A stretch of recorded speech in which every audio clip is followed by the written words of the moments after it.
আয়নার পাশে একটু অন্ধকার ছায়া এঁকে দাও।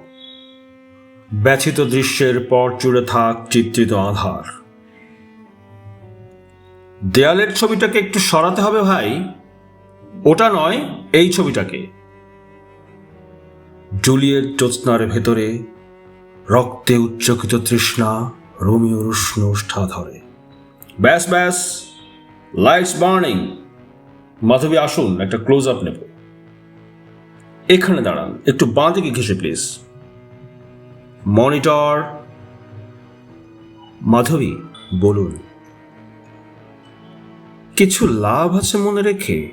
না, অত স্পষ্ট নয়, আর একটু নির্জন স্বরে, নিজের আত্মার সঙ্গে কথোপকথন।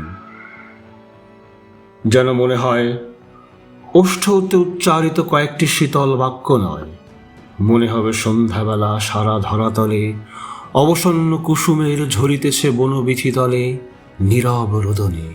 মনে হবে নীরব বোদনে যেন আপনি বলতে চান, মনে রেখো, মনে রেখো সখা। যেন কেহ কোনো দিন মনে রাখে নাই, মনে আর রাখিবে না। জ্যোৎস্নার ভেতরে কোথাও আহ্বান নেই আর, উষ্ণ ওষ্ঠাধর দুটি গোলাপের মহিমায় ফুটে এখন অপেক্ষমান। কবে পাখি বলে যাবে রাত্রি হলো অবসান বনবিথি তলে।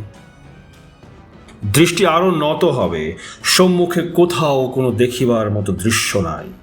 নিবন্ত ধূপের সাদা ছাই, রজনী পোয়ানো কিছু মৃত গোলাপের দীর্ঘশ্বাস, হা করা নেকড়ের মুখে দগ্ধ সিগারেট।